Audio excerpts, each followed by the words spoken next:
Hello, good morning student.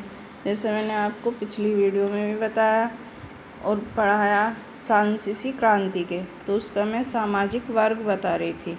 तो उसमें आगे देखेंगे सामाजिक वर्ग में जीने का संघर्ष। फ्रांस की जनसंख्या सन 1715 में 2.3 करोड़ थी। सन 1789 में यह जनसंख्या बढ़कर 2.8 करोड़ हो गई।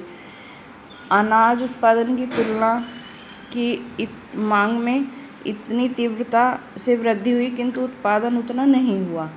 जनता वहाँ की बढ़ गई, लेकिन वहाँ जो उत्पादन था उसमें कमी हो गई। जनसंख्या में तो वृद्धि हुई, लेकिन उत्पादन में कमी हो गई।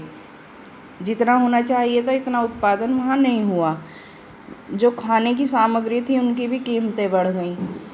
जब जनसंख्या ज़्यादा होगी, खाद्य सामग्री कम होगी, तो ये आपको भी पता है कि मांग उतनी ही ज़्यादा बढ़ेगी और कीमतें भी उतनी ही ज़्यादा बढ़ जाएंगी। कारखानों में जो काम कर रहे मज़दूर, उनकी निर्धारित मजदूरी नहीं मिल रही थी। जब पैसा नहीं, फ्रांस की राजा के पास पैसा ही नहीं था, तो उनकी भी जो मजदूरी थी वो भी उन्हें नहीं मिल पा रही थी। स्थिति इतनी ख़राब थी, फसलें सूखे और ओले के प्रकोप से नष्ट हो गईं। इसके अतिरिक्त भ्रष्टाचार, धार्मिक स्वतंत्रता में कमी की बढ़ती महंगाई, अन्यायपूर्ण कर प्रणाली, राजाओं की फिजूल खर्ची आदि से फ्रांस के लोगों का जीवन प्रभावित हो गया। यानी कि जो राजा थी उनकी फिजूल खर्ची बढ़ गई, तो वहाँ के फ्रांस के लोगों का जीवन खराब हो गया। इस आगे है जीविका का संकट कैसे उत्पन्न होता है। तत्कालीन समय में फ्रांस के अधिकांश लोगों का मुख्य भोजन पाव रोटी था। मांग की तुलना में अनाज का उत्पादन कम होने के कारण पाव रोटी की कीमतों में तीव्रता से वृद्धि हुई। स्थिति तब और ख़राब हो गई जब सूखे और ओलों के प्रकोप से अनाज की पैदावार बहुत कम हो गई। ऐसी स्थिति में रोजी रोटी उत्पन्न हो जाता, जो जीविका संकट के रूप में रखा गया। इसके बाद है उभरते मध्यम वर्ग विशेष अधिकारों का अंत की कल्पना। 18वीं सदी से नए सामाजिक वर्ग सोशल ग्रुप का उदय हुआ, जिसे मध्यम वर्ग या मिडिल क्लास के रूप में रखा गया। इस वर्ग ने समुद्री व्यापार और रेशमी ऊनी वस्त्रों के उत्पादन पर बल पर समर्पित अर्जित की। ऊनी और रेशमी कपड़ों का या तो निर्यात किया जाता था या समाज के समृद्ध लोग इन्हें खरीद लेते थे।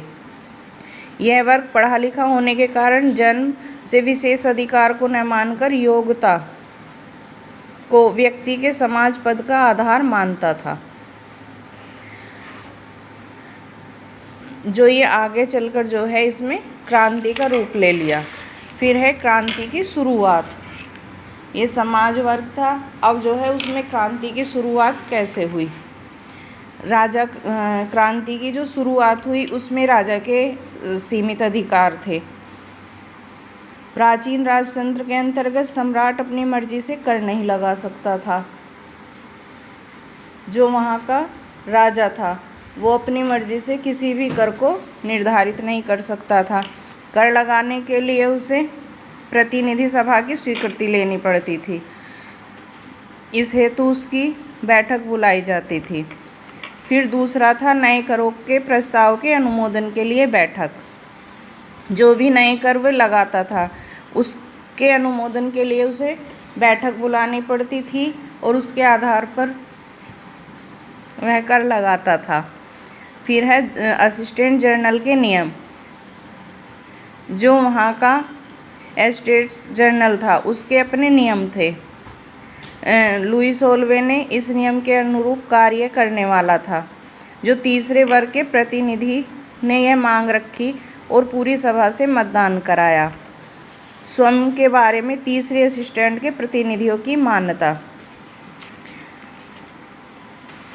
फिर है मियाबो के लिए ओबेसिया का योगदान। नेशनल असेंबली और फ्रांस में ग्रामीणों की स्थिति।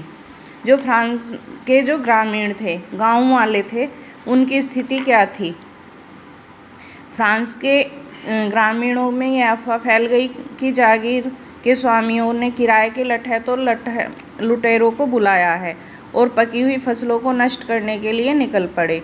भयभीत किसान जो कई जिलों के ग्रामीण किले को कुदालों और बेचलों से ढा दिया, जो उनके कुदाल थे उनसे ढा दिया, अन्न भंडारों को लूट लिया और लगान संबंधी कागजातों को जला दिया। ऐसी दशा में कुलीन बड़ी संख्या में अपनी जागीर छोड़कर भाग गए। इनमें से बहुत से लोगों ने पड़ोसी देशों में शरण ले ली। इसके बाद है नेशनल असेंबली को मान्यता। सम्राट लुई 16वें ने अब अपनी विद्रोही प्रजा के शक्ति का अनुमान हो गया।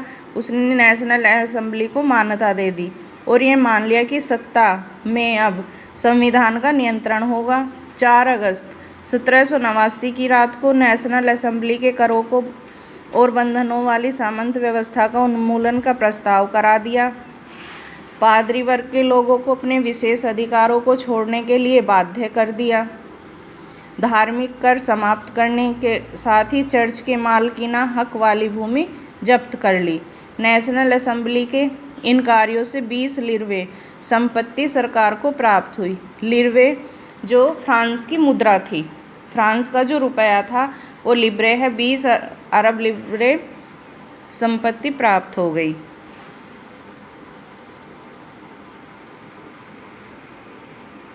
आज आप इतना ही समझेंगे, बाकी आपको मैं कल अगली वीडियो में बताऊंगी।